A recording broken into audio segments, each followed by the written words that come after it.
Shamlaji national highway Narmada જિલ્લામાંથી પસાર થતો હોય જેમાં વડિયા વાવડી અને જીતનગરના ખેડૂતોએ આ હાઈવે રદ કરવાની માંગણી સાથે નહીં તો વળતર વધારવાની માંગણી સાથે ખેડૂતોએ રાજપીપળા ખાતે ગાંધી ચોક ખાતે ધરણા પ્રદર્શન કર્યું. જિલ્લા કલેક્ટરને આવેદનપત્ર આપી લેખિત રજૂઆત કરી.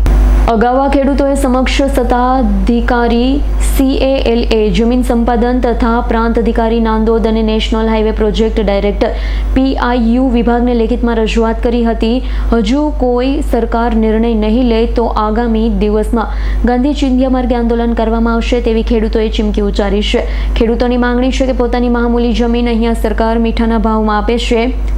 કાઠિયાવાડમાં બજાર કિંમત કરતાં પણ ડબલ ભાવ આપે છે. ત્યારે ખેડૂતો સરકારની બેધરી નીતિને લઈ રોષે ભરાયા છે. ઊંચા વળતરની માંગણી કરી જે હાઈવે છે તેને પહોળો કરી બીજેથી રસ્તો કાઢવાનો અર્થ શું, જેમાં લોકોની જમીન અને સરકારના નાણાંનો બગાડ થશે તે વાતને લઈ ખેડૂતો રોષે ભરાયા છે. આ સાથે હાઈવેમાં થતી શ્રીરામ હેરિટેજ સોસાયટીની વચ્ચેથી હાઈવે જતો હોય આ સોસાયટીના રહીશો પણ આ ખેડૂતો સાથે આંદોલનમાં જોડાયા હતા.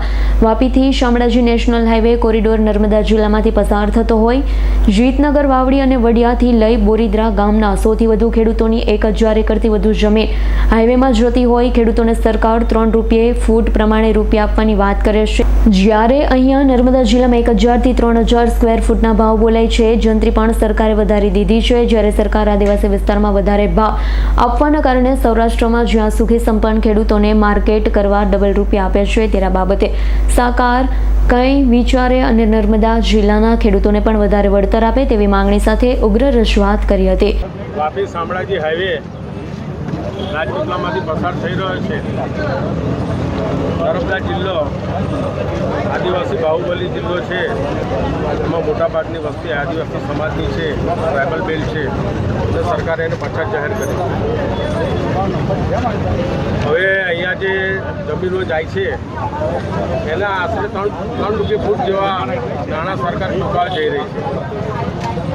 જ્યારે અહીંની જમીન ની અમે માગણી એવી કરીએ છીએ કે બજાર વેલ્યુ કરતાં ડબલ એટલે 2 ગણા 200 ગણા પૈસા અમને મળવા જોઈએ.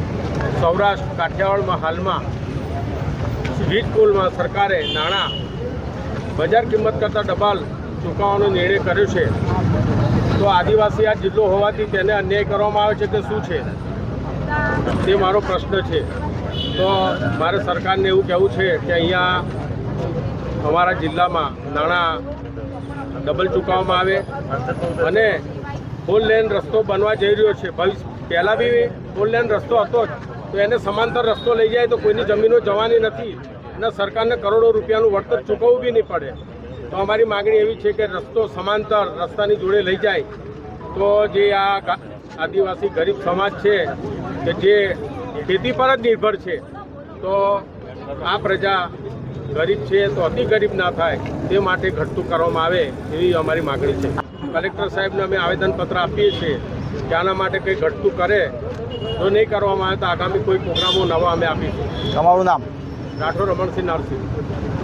અરે ઘર સામે ઘર જોઈએ, બીજું કશું જોતું નથી. સરકારશ્રીને વિનંતી છે કે રસ્તો છે જ તો એ જ રસ્તે તમે રસ્તો કરી શકો છો, બ્રિજ ના લાવો. મહેરબાની કરીને અમારા ઘર ઘણાય ઘરો તૂટી જાય છે અને અમે માંડ ઘર બનાવ્યા છે.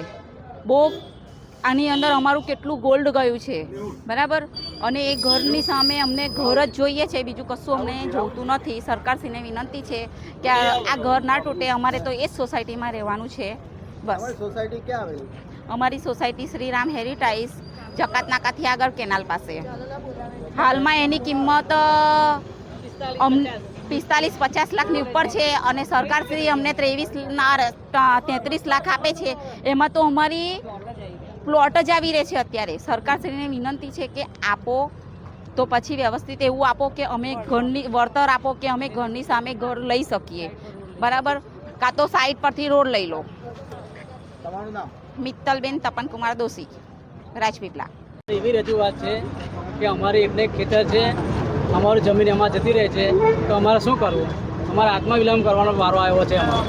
એટલે અમારે એવું કહેવું છે જે રસ્તો જે જૂનો છે તે રસ્તે લઈ જાવ તો કોઈ વાંધો છે નહીં અમને. અને અમે વળતર 3 રૂપિયા ભાવે ચૂકવવાની વાત જાણવા મળ્યું છે અમને. એટલે અમને એ વિરોધ છે અમને. તો હવે તમે શું કરશો આગળ? અમે જો આ સરકાર નહીં માને છે કે તમે આગળ આંદોલન કરશો. તમારું નામ? સુરેશભાઈ પરમાર. કયા ગામ? દીપક જગતાપનો રિપોર્ટ, S9 ન્યૂઝ, રાજપીપળા. અમારી તમામ માહિતીથી અપડેટ રહેવા માટે જોડાયેલા રહો S9 ન્યૂઝ સાથે.